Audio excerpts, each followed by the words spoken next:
Hol- Hola, bienvenidos. Esto es Irradiando Ciencia. Bienvenidos, bots. El día de hoy vamos a tener un programa muy interesante. Inteligencia artificial, algo que debe preocuparnos y ocuparnos como geocientistas. Me acompaña Alex como mi compañero locutor. Hola, Alex, ¿cómo estás?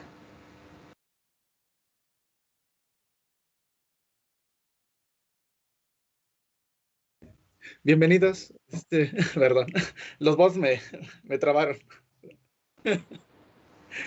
Bueno, tenemos un invitado especial, muy especial, el ingeniero Alfredo Sánchez, bienvenido. Es egresado del Instituto Politécnico Nacional de la Escuela Nacional de Ingeniería y Ciencias de la Tierra.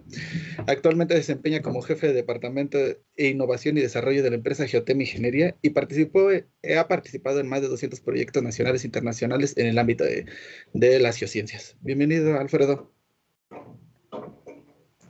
¿Qué tal? Muchas gracias por la invitación y pues aquí entusiasmado de hablar de estos temas con ustedes. Inteligencia artificial aplicada la ingeniería geofísica que muchos de nosotros le hemos entregado parte de nuestra vida profesional y pues aquí encantado de comentarlo con ustedes. Muchas gracias por la invitación, Alex, Wendy, voz en alto y irradiando ciencia. Sí, muchas gracias, Alfredo. Oye, bueno, Alfredo nos trae preparado un pequeño video, sobre lo que hacen directamente en su empresa, para que veamos un poco del contexto de lo que vamos a ver en la plática.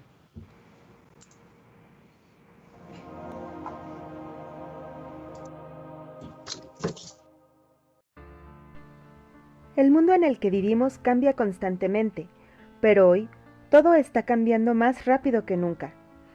Hoy somos más de 7.000 millones de personas en el planeta y debemos solucionar problemas enormes. Tenemos que generar energía, buscar recursos, desarrollar infraestructura y cuidar del medio ambiente.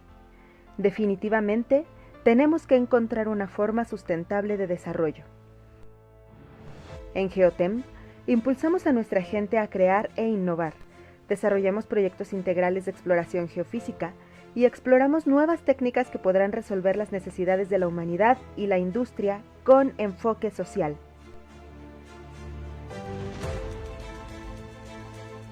Nos preocupamos por la seguridad y la certidumbre.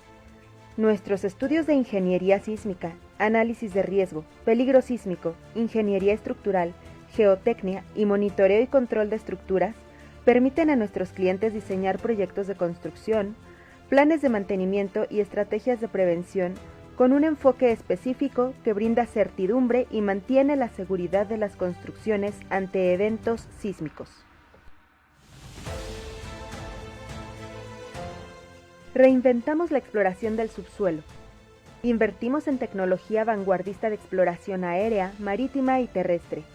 Trabajamos con fuentes sísmicas electromecánicas para adquirir datos del subsuelo con un mínimo de impacto ambiental. Mediante tecnologías integrales acústicas y magnetométricas, caracterizamos el fondo marino con gran precisión para el despliegue de obras civiles. Con vuelos de drones dedicados y preprogramados, mapeamos las características de cualquier terreno de una manera ágil, económica y eficiente. Adicionalmente, el trabajo conjunto de nuestro equipo de geofísicos, geólogos e ingenieros civiles garantizan resultados confiables. Así, ayudamos a nuestros clientes a tomar las mejores decisiones. Trabajamos para el desarrollo de infraestructura segura.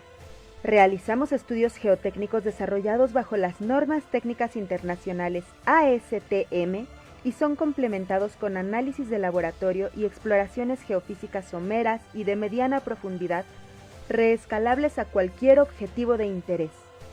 Con ello, obtenemos una caracterización completa del subsuelo, desarrollamos mapas de riesgos geológicos y detectamos áreas con vulnerabilidades para implementar soluciones para el desarrollo seguro de las obras civiles. Transformamos la búsqueda de agua. Integramos múltiples técnicas de exploración en proyectos geohidrológicos. Utilizamos metodologías integrales que incluyen imágenes espectrales y reconocimiento con drones para delimitar áreas de interés. Mediante exploraciones profundas de hasta 2 kilómetros y de mediano alcance, identificamos formaciones y estructuras con alto potencial de almacenamiento de agua. También, con estudios geoquímicos y ambientales, apoyamos en la determinación de la calidad del agua. Mejoramos técnicas de seguridad industrial. Al implementar vuelos no tripulados mediante drones con sensores para el escaneo en zonas de difícil acceso, supervisamos y monitoreamos el funcionamiento de instalaciones en plantas industriales, plantas generadoras e instalaciones del sector energético, reduciendo riesgos al personal de campo. Así, contribuimos a mejorar y fortalecer la cultura de seguridad industrial de nuestros clientes. Nos estamos incorporando a la industria 4.0. Estamos implementando técnicas avanzadas de exploración con drones, realidad aumentada, realidad virtual, inteligencia artificial y desarrollo de software especializado hecho en casa. Con 15 años de experiencia, hemos realizado cientos de proyectos con más de 400 clientes y en más de 10 países. Contamos y representamos a más de 20 aliados tecnológicos en el extranjero.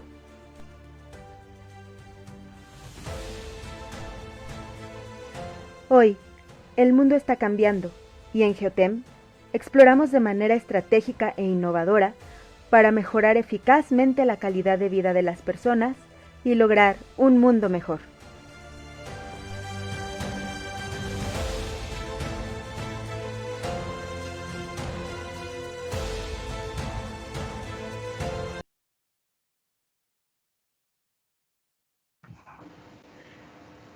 Entonces, ya entrando en contexto de lo que estaremos hablando durante esta hora de charla, quisiera preguntarte, Alfredo, ¿cómo defines entonces la inteligencia artificial?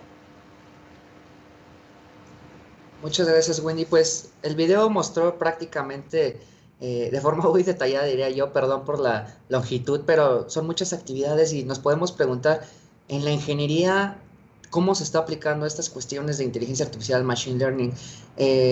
Y la definición que podemos tomar, no sé, ahí Javo si nos puede apoyar con unos slides que preparamos para tener un poquito de contexto.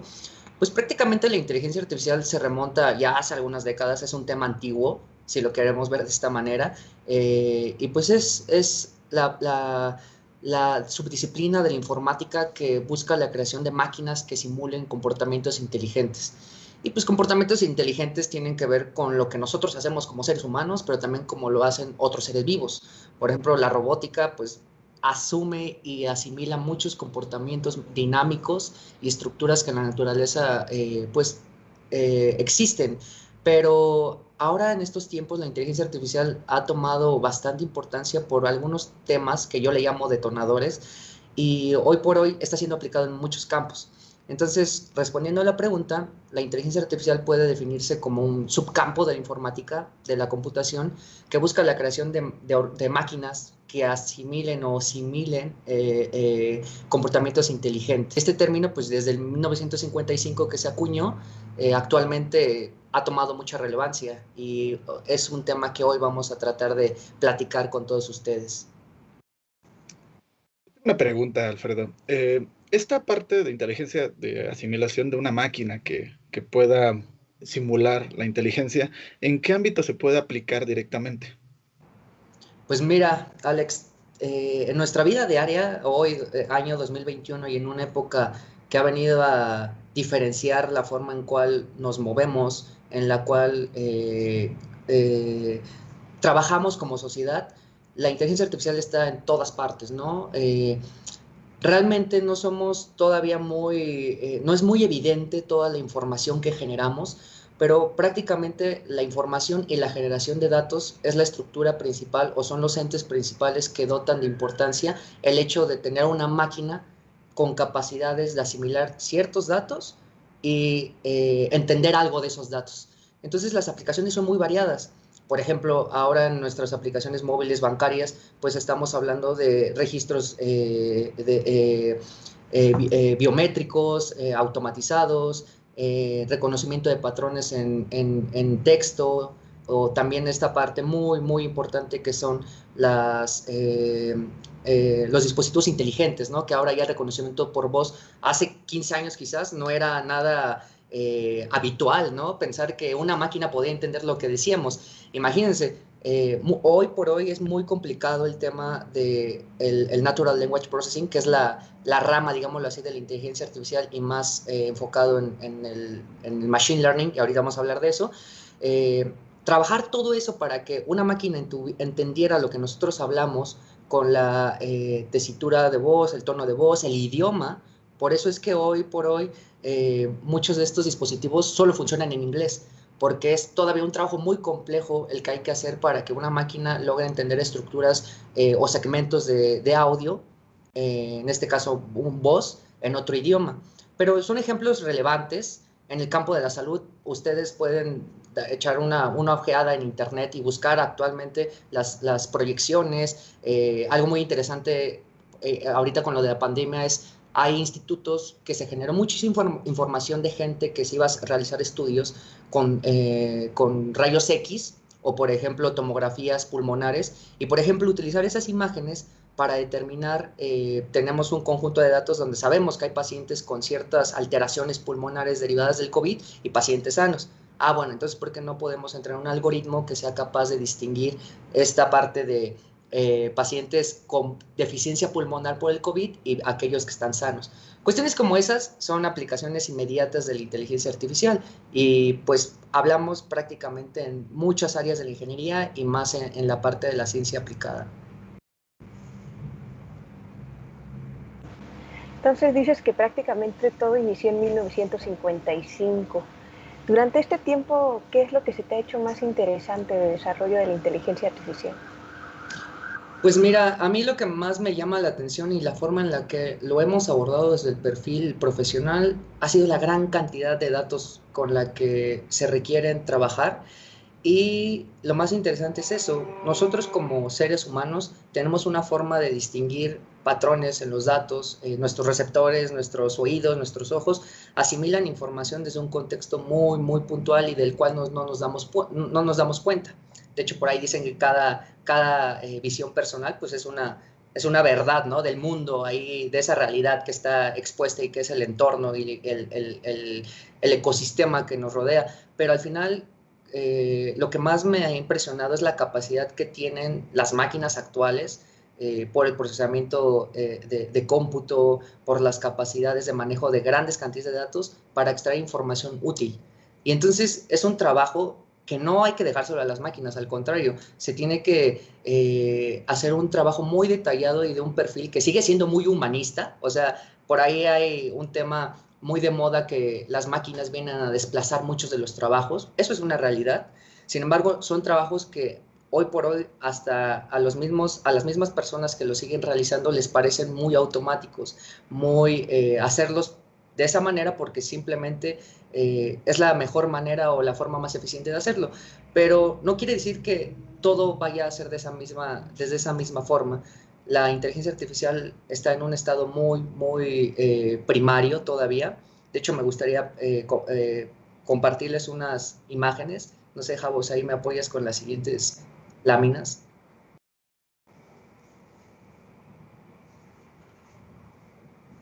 Esta parte de lo que nos ha plasmado la ciencia ficción, las películas, las series, la televisión, que de hecho a mí desde pequeño siempre me llamó mucho la atención.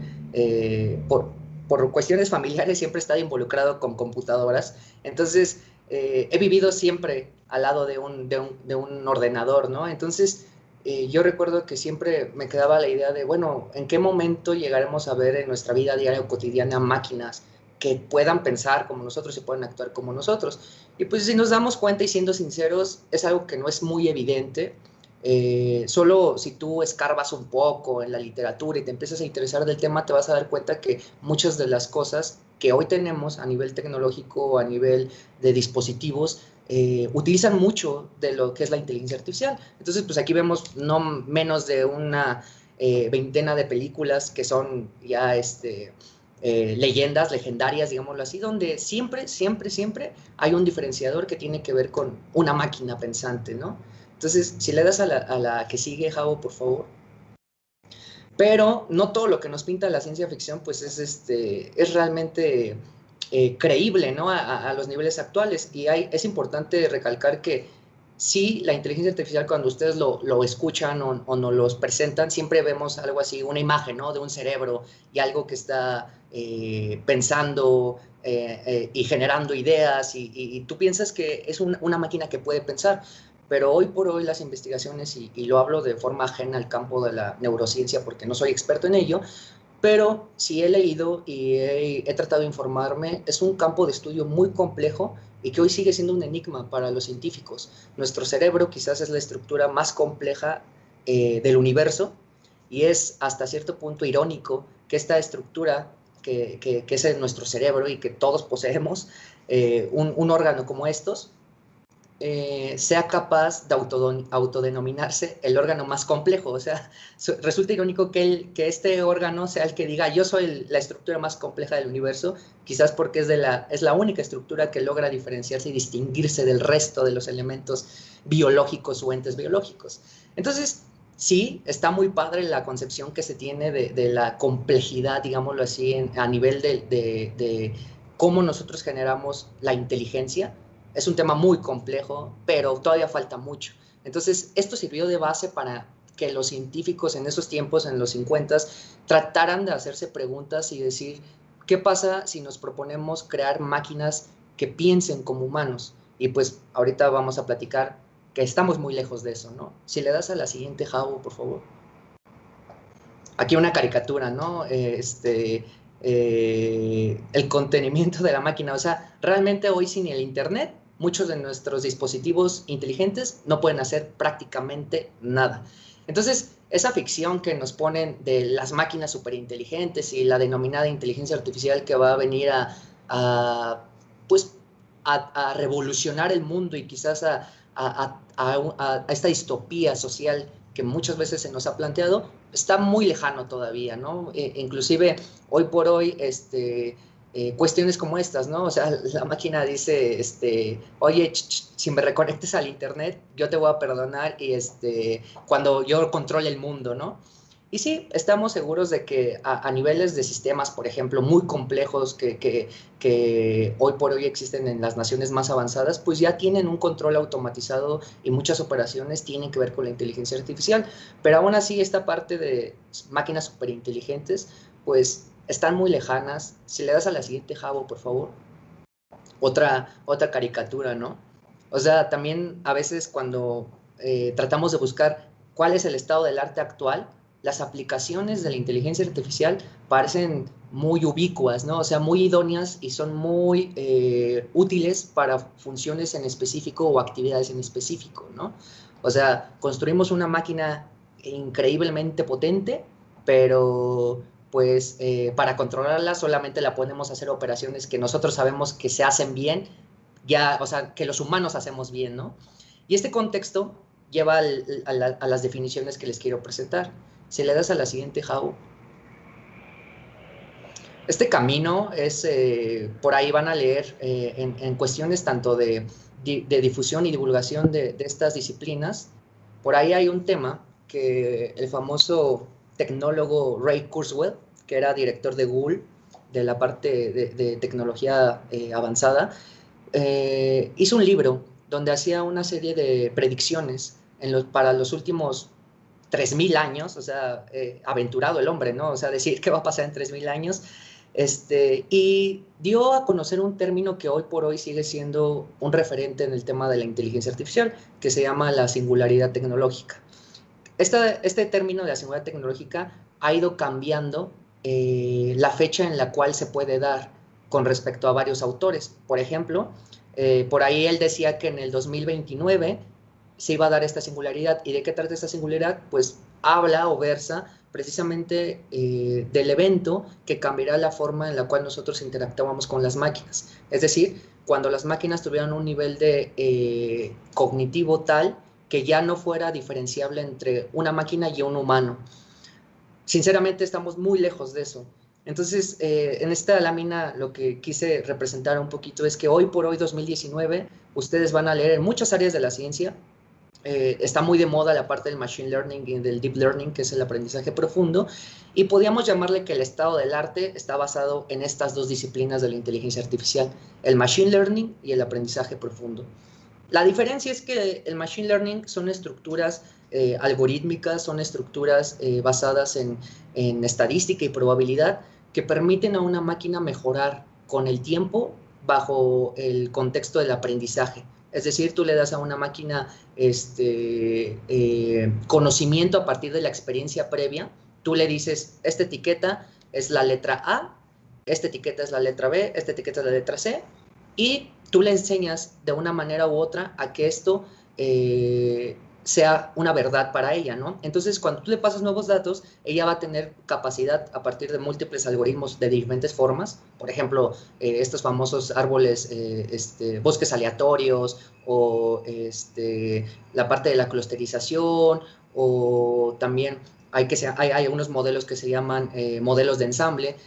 Todos estos algoritmos en Machine Learning lo que hacen precisamente es, de alguna forma y de alguna estructura estadística, digámoslo así, encuentran relaciones de los datos.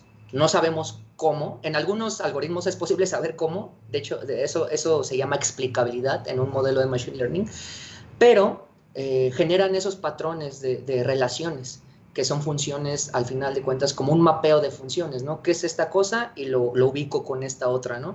Entonces, al final es dotar a la máquina de experiencia a partir de un aprendizaje simulado. Entonces, no creamos también que estamos muy avanzados y que lo que hace la parte de la inteligencia artificial es realmente crear conocimiento. No, no, no. Al contrario, es una disciplina que requiere todavía de un perfil experto, en este caso el humano, y que ahorita lo vamos a ver cómo se aplica, o cómo carajo se aplica, o cómo se come en la ingeniería, ¿no? Porque todo esto pues es muy bueno para grandes cantidades de datos, como les decía, pero pues en conclusión a esta lámina, todavía estamos muy lejos de esta famosa singularidad tecnológica. Se decía que en el 2029, hoy los autores dicen que por ahí del 2040 y 2045, así como van las cosas, podríamos estar pensando en una inteligencia artificial que se denomina inteligencia artificial fuerte. Y ahorita les voy a explicar a qué se refiere ese término. Si le damos a la siguiente. En esta parte, como comentaba la pregunta de Wendy, y la pregunta que me hacía es Wendy sobre qué es lo que me llamaba la atención. Pues precisamente lo que me llama mucho la atención son los objetivos que se ha planteado esta disciplina desde la cuestión científica. Hoy todo lo que tenemos como inteligencia artificial se conoce como weak artificial intelligence, o sea, una inteligencia artificial débil. ¿Qué quiere decir esto? Pues que prácticamente toda la estructura que emerge de un algoritmo de inteligencia artificial va a poder resolver problemas, pero únicos para lo cual fueron desarrollados. Es decir, las máquinas son muy buenas, pero para una única tarea. Yo puedo enseñarle a una máquina a entender cómo jugar el ajedrez mediante redes neuronales, mediante N cantidad de algoritmos, pero va a ser muy buena para eso y va a mejorar con la experiencia entre yo le meta, mira, esta es una partida bien estructurada, este movimiento está prohibido, este movimiento te va a dar ventaja, N cantidad de parámetros, ¿no? Entonces, va a permitirle a la máquina entender cómo se juega el ajedrez, pero de un día para otro no va a saber cómo jugar, por ejemplo, no lo sé, aprender a jugar un videojuego, ¿no? Que es otra rama del aprendizaje en Machine Learning, ¿no? Entonces, esa es la inteligencia artificial débil. Lo que aspira a la gente, o la gente científica en estos aspectos, es que en algún momento la singularidad tecnológica llegue a consumarse con lo que se conoce como la inteligencia artificial fuerte. Ahí ya estamos hablando realmente de cosas que a todos nosotros fanáticos de la ciencia ficción y de la ciencia en general nos apasionan, que son las capacidades de una máquina para no solo hacer una tarea, sino replicar o simular el aprendizaje y el comportamiento humano. Por ejemplo, aquí en el cuadro azul se distingue la parte fría, que sería algo así como lo que nos mostró la película de Terminator, que es razonamiento y pensar y tomar decisiones en tiempo real de una máquina. Quizás, por ejemplo, en geofísica yo me imagino, nosotros como geofísicos vamos a campo y tomamos datos, pues en algún momento ojalá haya oportunidad de tener robots, tener drones que sean capaces de ir a campo y ya no exponer a la gente, ¿no? O hay condiciones realmente peligrosas en campo, ¿no? O zonas donde ni siquiera el hombre ha podido entrar. Pues ya hay drones, por ejemplo, pero en este caso estaríamos hablando de máquinas que tomen decisión en tiempo real y que aprendan del entorno. Es lo que quiere decir el Global Learning. Y del otro lado, algo todavía un poco más filosófico, si lo que ven así, todavía muy fuera del rango de la ciencia aplicada, es esta parte sensitiva, ¿no? Ya la inteligencia artificial que logre esta mimetización con su entorno y que sea sobre todo, esa palabra me parece muy, muy filosófica, el self-consciousness, o sea, que realmente sea consciente de su propia existencia. Imagínense lo que estamos diciendo, que una máquina entienda que existe. No sé cómo será eso, no sé a lo que nos llevará, pero esto es el estado, digámoslo así, de la inteligencia artificial como concepto. Y pues no sé, me extiendo mucho, Wendy, eso es lo que a mí me apasiona, lo que me gusta, lo que he encontrado, y eso es lo que me gustaría responder a la pregunta que me hiciste. No, está perfecto, bastante claro nos has dejado la capacidad de la inteligencia artificial, pero mira, por ejemplo, nos introduces a muchos términos que para el público pueden ser completamente nuevos, machine learning, en este caso, ¿tú cómo defines en sentido, digamos que más simple, porque yo sé que la inteligencia artificial es una cuestión muy compleja, lo que sería un machine learning? Sí, justo cuando empezamos a trabajarlo, o inclusive te empiezas a adentrar en el tema, ves muchos conceptos y te vas a sorprender de la cantidad de definiciones que hay. Pero a grandes rasgos tenemos la inteligencia artificial, que sería toda esta cuestión que nos asumimos y pensamos robots, manufactura automatizada, cualquier tipo de asimilación de conocimiento y que una máquina pueda hacerlo, ¿no? O sea, podemos hablar que hasta la computadora hoy en día pues tiene componentes ya de inteligencia artificial, pero ya cuando nos vamos al machine learning estamos hablando de aprendizaje. Entonces la primera diferencia tiene que ver con eso. Ya el machine learning quiere decir cualquier procedimiento que le permita a una máquina mejorar con la experiencia y simular que aprende. O sea, prácticamente es eso. Y el deep learning tiene que ver también con el aprendizaje, pero actualmente se puso muy de moda esto de las redes neuronales. Entonces el deep learning se le llama aprendizaje profundo porque lo que utilizas es, imagínense que tienen el cerebro humano y en nuestro cerebro lo que tenemos es una cantidad enorme de conexiones con diferentes neuronas. Entonces, estas estructuras emergieron tomando como referencia el cerebro y empezaron a generar diferentes digamos, procedimientos para tratar de simular cómo una neurona pudiera enviar y recibir información y procesarla y obtener un estímulo. Entonces, las redes neuronales o cuando escuchen deep learning, prácticamente se refiere al tema de redes neuronales para resolución de problemas mediante machine learning, pero utilizando estructuras muy profundas de datos. Tú le metes una serie de datos, como les platicaba, o sea, normalmente cuando empiezan a leer de esto, los ejemplos más sencillos es entender un clasificador de imágenes, que eso se llama visión computacional, para, no sé, definir o clasificar gatos y perros. Entonces tú a la máquina le dices, le pasas un montón de fotos, ¿no? Le pasas miles de fotos de gatos y miles de fotos de perros y como salida ella te va a decir después de todo el entrenamiento, este es un perro, este es un gato, obviamente en el lenguaje que ella entiende, ¿no? Entonces ahí adentro de esa red neuronal pasan muchas operaciones, miles de millones de operaciones. Y eso nos lleva a otro punto, que es el por qué hoy está tan de moda el machine learning y el deep learning. Pero ahorita seguimos para ese lado, ¿no?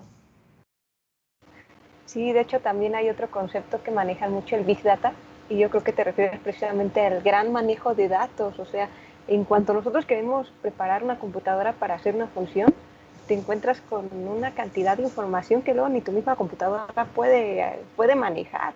Entonces, pues sí, yo creo que después de este corte musical continuamos con estas preguntas acerca de lo que es el machine learning, bueno, más que nada la inteligencia artificial y todo lo que conlleva, porque no es algo así muy sencillito de que, como le digo a mi perro, siéntate, no vas a hacer lo mismo con una máquina. No, Entonces, no. continuamos después de este corte musical con, Claro que sí. con esta charla de inteligencia artificial.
Regresamos a esta plática de inteligencia artificial, algo que debe de preocuparnos o ocuparnos como geocientíficos.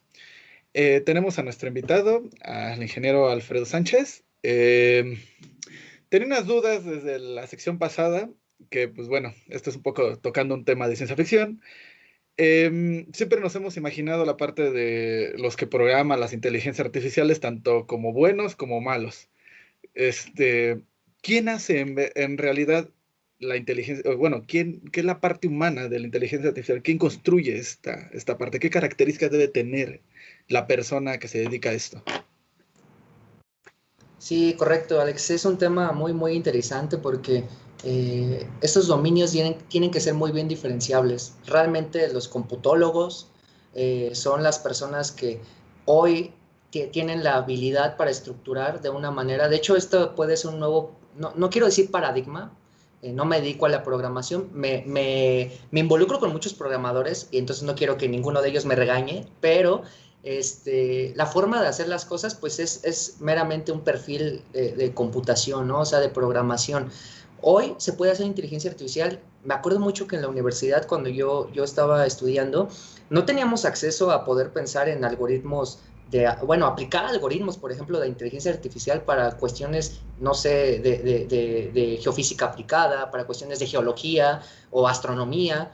Se escuchaba, pero muy a lo lejos, ¿no? No era tan evidente que la inteligencia artificial fuera algo que cualquier persona pudiéramos hacer. Pero desde el 2015, o algo que vino a retomar este interés de la inteligencia artificial, porque hay que recordar, bueno, no recordar, sino tengo que hacerles mención de que así como en el 50 empezó todo esto, tuvo varias épocas, o por lo menos dos, que le llamaron el invierno de la inteligencia artificial, donde la gente se desanimó. ¿Por qué? Porque no había capacidad de cómputo para resolver los problemas tal y cuales estaban estructurados. Es decir, tenías que tener muchos datos y esos datos tenían que ser procesados de alguna manera. Y para ese tiempo las computadoras no daban. Entonces no fue hasta el 2015 que ahora ustedes conocen y de hecho todos tenemos acceso ya a ello. Nuestras computadoras personales o de escritorio ya tenemos lo que llamamos una memoria gráfica, ¿no? Una GPU, una unidad de procesamiento gráfico. ¿Qué es lo que vino a ayudar y aportar beneficio tecnológico a la inteligencia artificial en estos días? Pues precisamente ese tipo de dispositivos, porque ahora ya podíamos calcular muchísimas operaciones de una forma que le llaman los computólogos o los programadores en paralelo, ¿no? Los informáticos. Este tipo de estructuras de dispositivos pues vino a refrescar y entonces todos empezaron a emocionarse y empezaron a generar mucho hype, ¿no? De la inteligencia artificial y sobre todo porque en el 2015 hubo un concurso donde, si no mal recuerdo, fue creo que de la Universidad de Stanford, generaron un dataset de millones de imágenes que el concurso se llamó ImageNet y lo pusieron como concurso y le dijeron a los científicos, a los investigadores, hagan lo que crean conveniente, pero necesitamos que de este conjunto de datasets, que era un conjunto ordenado, y ahorita vamos a hablar el tema del Big Data, que eso es lo que cuesta más trabajo, el poner orden en el desorden, no toda la información es ordenada. Entonces, este concurso vino a ser un parteaguas porque todos empezaron a aplicar y a picar piedra, digámoslo así, para tratar de obtener predicciones a partir de ese conjunto de datos. Y en ese espacio de imágenes había de todo, o sea, había sillas, había escritorios, había edificios, había carros, había letreros, era N cantidad de cosas cotidianas. Entonces, lo usaron como un benchmark, digámoslo así, como un clasificador y un punto de referencia para ver qué tanto podían predecir o clasificar objetos en imágenes cotidianas a partir de la computadora, ¿no? O sea, a partir de un algoritmo de visión computacional. Entonces, la gente que hace inteligencia artificial definitivamente son informáticos, son programadores. Hay muchas, lo que se llama APIs, digámoslo así, que son como interfaces ya diseñadas para que tú puedas estructurar tu script, puedas estructurar tus librerías. Y esto ha venido a reforzar mucho la capacidad de gente, por ejemplo, ajena al campo de la programación como yo, y que pudiéramos empezar a hacer ejercicios de inteligencia artificial. O sea, hoy no hacemos inteligencia artificial desde abajo, sino que nos montamos ya en librerías, en códigos que están diseñados para facilitar a gente que queremos poner en producción los problemas a partir de la aplicación de inteligencia artificial. Perfecto, ¿no? Sí, la verdad es que es un mundo completamente, expande los últimos años. Oye, y una pregunta. Para esta parte de ciencia de la Tierra, que bueno, es el tema directamente, ¿cómo se aplica la inteligencia artificial en ciencia de la Tierra o en este caso, pues tú que eres geofísico, ¿cómo se aplicaría o cómo lo están desarrollando directamente ustedes? Sí, hay varias estrategias. De hecho, lo primero que nos preguntamos fue, ¿estamos en capacidad de aplicar algo de inteligencia artificial en geofísica, ejemplo? No voy a excluir las demás geociencias, pero hablemos en particular de las ciencias de la Tierra sólida, digámoslo así, ¿no? Es decir, cualquier tipo de estudio o ciencia que quiera entender qué es lo que pasa a nivel de la superficie de nuestro planeta o entender qué es lo que hay debajo de ella, ¿no? Entonces, lo primero que hay que darse cuenta es que nosotros, como geofísicos, generamos datos. Y esos datos nos dicen algo sobre las propiedades o sobre digámoslo así, la estructura interna de nuestro planeta mediante la aplicación o la obtención de parámetros de forma indirecta. Es decir, nosotros como geofísicos vamos a campo, ponemos un equipo y ese equipo mide alguna propiedad física, que en este caso pues, puede ser la gravedad, puede ser el magnetismo, puede ser la radioactividad, puede ser las velocidades de propagación de las ondas sísmicas, que gracias a ello pues conocemos que la Tierra tiene una estructura interna diferenciable, digámoslo así, con un núcleo, un manto y una corteza. Entonces, imagínense la necesidad de generar conocimiento a partir de lo que observas. Entonces, en geociencias, lo que nosotros hacemos es, ya tenemos los datos, procesamos esos datos y tratamos de obtener un modelo que nos explique lo que está por debajo de nuestros pies. Entonces, pues la forma en la cual nosotros lo hemos aplicado o lo estamos tratando de aplicar es, ¿qué pasa si unimos un montón de datos de diferentes firmas, digámoslo así, geofísicas, y le enseñamos a la máquina a distinguir? Cuando tú veas una anomalía del campo gravitacional en este punto, puede ser asociado a, no sé, a una firma mineral que ya sabemos que está en otra zona de estudio, ¿no? Entonces, se trata de estructuras múltiples de datos y la forma en la cual nosotros lo estamos generando es para predecir, por ejemplo, nuevas áreas de predicción en zonas mineras, por ejemplo, obtener modelos en forma automática. Ya no tendremos que ir a campo y regresar a la oficina para procesar y tener un modelo, sino que en tiempo real tú vayas a campo y mediante algoritmos de inteligencia artificial tú tomes tus mediciones y finalmente te salga un modelo automático, o sea, inmediatamente, en tiempo real casi. Entonces, a grandes rasgos esa es la forma, quizás lo más llamativo para la geofísica es esta parte como de, también los sensores remotos, cabe decir que son muy, muy, muy potentes estos algoritmos, por ejemplo, en la detección de desastres naturales. Tú desde imágenes satelitales puedes entrenar un algoritmo para que antes del desastre y posterior al desastre, pues puedas determinar esa destrucción después de un huracán, después de un terremoto.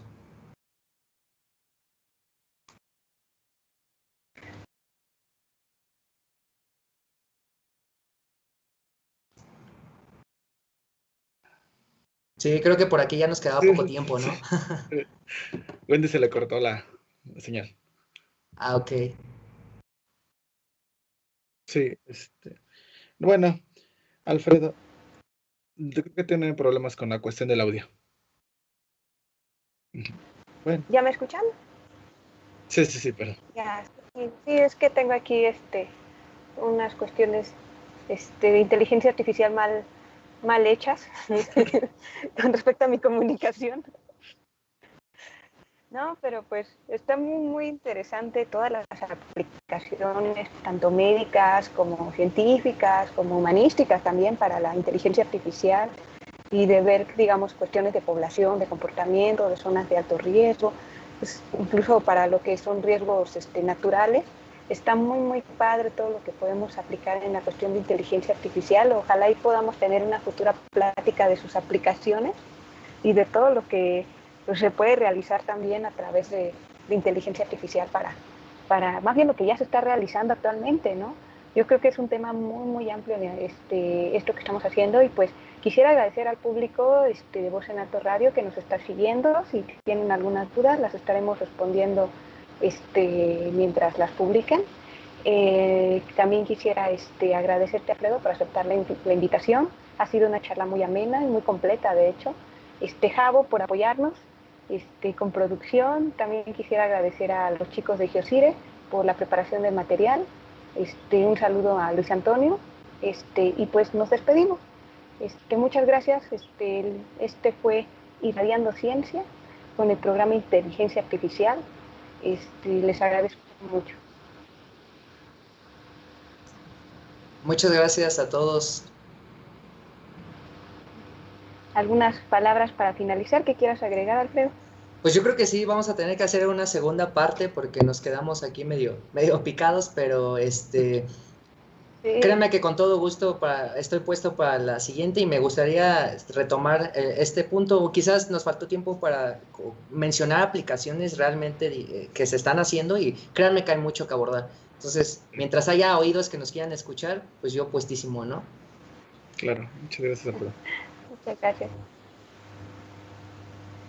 Entonces, esto fue Irradiando Ciencia de Giosire. Nos vemos en un mes.